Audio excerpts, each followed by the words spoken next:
Dan ini sebenarnya nikah kembar ini terjadi gak karena dia nih. Iya, Nih gara-gara dia berdua nih. Kifli sudah mau melamar Karin.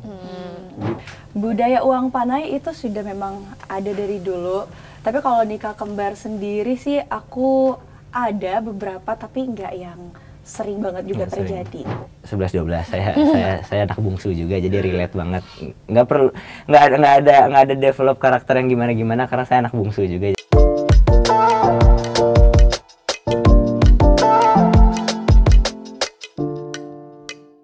Hai Sobat Grit, kami official cast dari Jodoh Tiga Bujang. Saya Rebong sebagai Ahmad. Saya Maizura berperan sebagai Nisa. Saya Christopher Nelwan berperan sebagai Kifli. Aku Barbie berperan sebagai Karin. Oke, jadi ini memang berdasarkan kisah nyata. Kifli, Ahmad, sama Fadli yang asli memang beneran ada. Tapi memang ada beberapa karakter yang disamarkan. Ini menceritakan tentang 3 orang kakak adik bersaudara yang mereka mau nikah kembar karena uang panai dari ayahnya itu terbatas. Tapi udah deket pernikahan, tiba-tiba kakak paling tua si Fadli jodohnya nikah sama orang lain karena uang panainya lebih tinggi. Gitu. Singkatnya seperti Jadi itu. konfliknya dimulai dari si kakak pertama ditinggalkan oleh jodohnya. Yes. Gitu. Tapi dia orang Makassar asli nggak sih? Nah, Maya. Iya, jadi aku mau ngelanjutin sedikit sinopsisnya.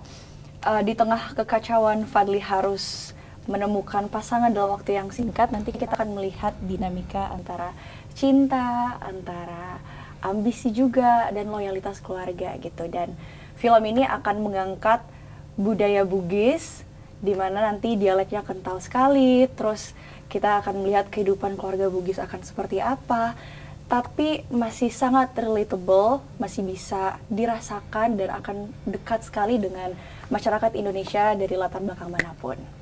Oke. Tapi kalau Maya sendiri sebagai orang Makassar tahu memang adat seperti bukan adat ya, maksudnya budaya seperti itu.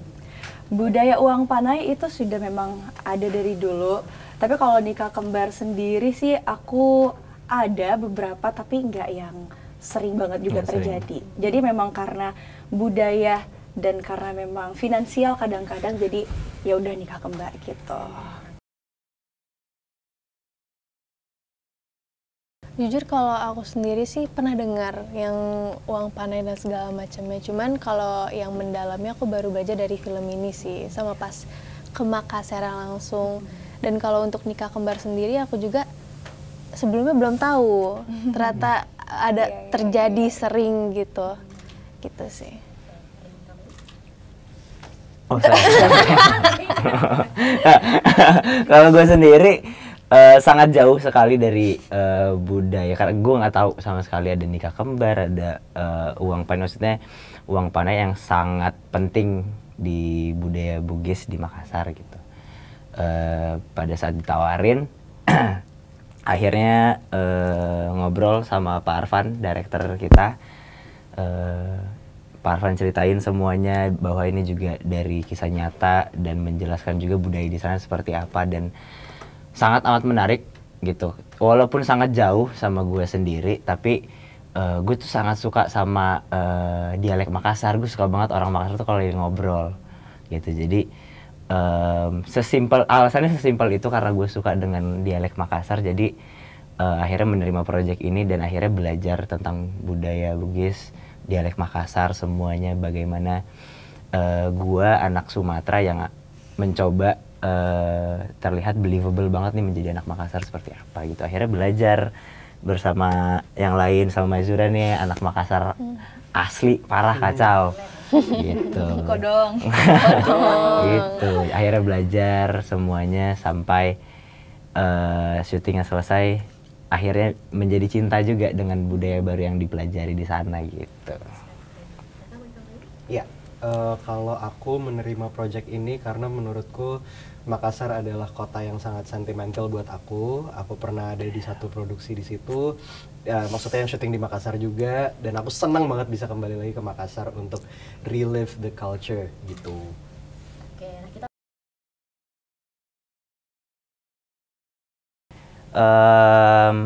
Kalau gue sendiri sebagai Ahmad ini dari 3 bersaudara dia anak paling kecil, anak bungsu. Dia dosen muda, sudah punya pasangan si Asya namanya yang diperankan oleh Echa. Sudah siap juga sebenarnya untuk menikah, tapi tidak siap akan menerima bahwa harus nikah kembar gitu. Karena di situ juga konflik dari antara kita sebagai generasi muda dengan bapak kita yang masih menjunjung tinggi budayanya yang dia pegang gitu. Jadi kayak di sana kalau nggak salah anak laki-laki itu kalau mau menikah gitu harus orang tuanya kan yang membiayai pernikahannya gitu ya, peretnya ya. Bisa dari orang tua, bisa dari dia sendiri. Gitu ya. Iya, mostly kayak gitu. Jadi akhirnya Ahmad karena dia anak paling bungsu, jadi kayak ya udahlah dia ngikut aja, dan selagi pasangannya juga mau juga akhirnya jadi ngikut aja. Dan karakter sehari-harinya sih Ahmad karena dia anak bungsu lebih apa ya, dia lebih ekspresif dan di rumah lebih ngomong apa aja, begajulan lah lumayan. Walaupun dia dosen tapi dia di rumah tetap menjadi anak bungsu yang apapun yang dia rasakan dia sampaikan gitu, dan lumayan tengil gitu. Karena saya pribadi kan 11-12 saya anak bungsu juga, jadi relate banget. Nggak ada develop karakter yang gimana karena saya anak bungsu juga, jadi alhamdulillah gampang gitu. Kalau aku di sini berperan sebagai Nisa.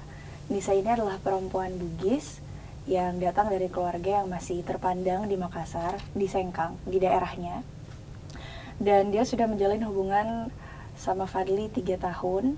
Tapi karena adanya tekanan dari keluarga dan juga adat istiadat khususnya di Uang Panai, hubungan mereka jadi goyah gitu. Jadi si Fadli ini kan datang dari keluarga yang biasa-biasa aja, mencoba untuk melamar Nisa dengan maksudnya uang tunai. Nah, keluarga kita disenggol. Biasa-biasa aja. Sabar. Tenang. Gue S2 ya. Lanjut. Jadi si Fadli ini kan anak ngeband Makassar gitu-gitu, dan dia mencoba untuk melamar Nisa dengan uang panai 50 juta. Itu dianggap sebagai penghinaan oleh keluarganya dan malah meremehkan Fadli. Dan di saat yang bersamaan juga ada pria yang jauh lebih mapan yang ingin melamar Nisa dengan uang panai 500 juta. Nah, otomatis dengan keluarga yang lumayan patriarki ini dan juga lumayan keras dengan adatnya, memaksa Nisa untuk menerima lamaran dengan pria itu. Tapi sebenarnya yang menarik dari karakter Nisa ini adalah, mungkin pasti akan ada pro kontranya nanti setelah nonton, tapi Nisa ini bukan karakter yang hitam putih. Bukan sosok yang antagonis, tapi dia adalah korban yang pasif sebenarnya, karena dia berusaha untuk bertahan dalam sistem yang begitu menekan. Samalah sebenarnya dengan kondisi perempuan-perempuan lainnya di dunia nyata gitu. Mungkin dia sempat diam, nggak tahu mau harus ngapain, tapi itu karena dia nggak punya ruang dan dia merasa nggak ada yang berpihak sama dia, bahkan pasangannya sendiri pun tidak berpihak sama dia gitu. Tapi bukan berarti dia lemah, tapi karena dia nggak punya ruang aja untuk berdiri dengan dirinya sendiri. Kodong banget. Nisa tuh kodong banget. Kodong banget Nisa tuh kodong banget.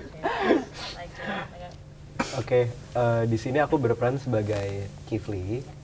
Kifli adalah anak tengah. Dia seorang nggak jelas, mabukan, nggak gitu. Pergaulan bebas. Dia adalah seorang IO. Dia orangnya sangat-sangat tipikal anak tengah itu.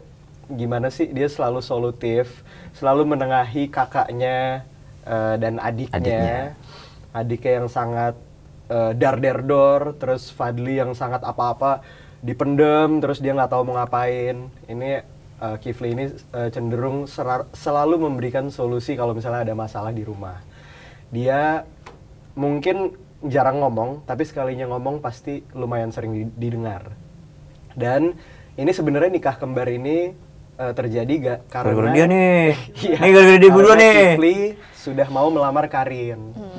Gitu, jadinya Enak kan udah gua. deh, masalah itu terjadi semua karena Kifli. Semua karena Kifli. Ini sebenarnya tadinya judulnya semua karena Kifli. Iya. Tapi setelah kita pikir-pikir kayaknya nggak semua tentang Kifli deh ini gitu. Awal mulai dari situ ya, kayak dari Kifli. Awal mulai dari Iya, situ. Kifli, semua karena Kifli. Oke, lanjut. Kalau karakter Karin, dia tuh lahir di Jogja. Ulang. Kalau karakter Karin, Solo. dia nih lahir di Solo. Bapaknya Jawa dan ibunya orang Bugis. Dan dia besar di Solo, tapi pindah ke Makassar untuk kuliah. Dan di situ bertemu dengan Kifli. Karin ini seorang dokter muda. Dan kalau secara karakter, Karin ini lebih yang cheerful. Jadi mengimbangi Kifli yang terlalu serius ya. Iya. Terus terlalu semuanya harus terkontrol gitu. Dan aku lihat Karin juga nih sangat independen. Jadi dia bisa melakukan apapun sendiri gitu. Gitu sih.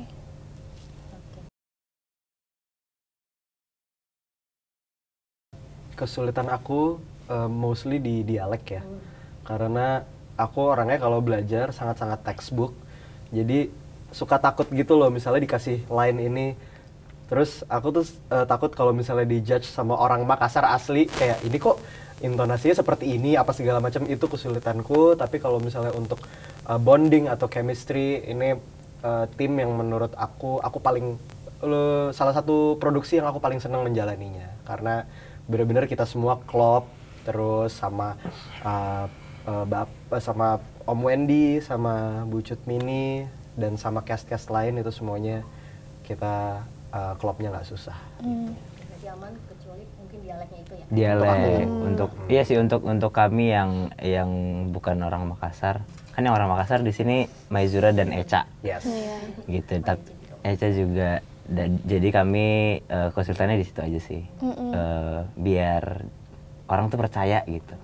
Karena kan nggak jadi deh, kita lanjut aja yuk. Salah ngomong. Kenapa? Salah ngomong Mungkin aku. ada boleh spill nggak kata yang paling sulit, mungkin yang paling susah waktu itu? Aduh. Oh, kalau kayaknya ini Jordi yang punya. Jordi yang punya. Karena itu bahasanya ya, bahasa Bugis ya. Bahasa Bugis. Mantra. Iya.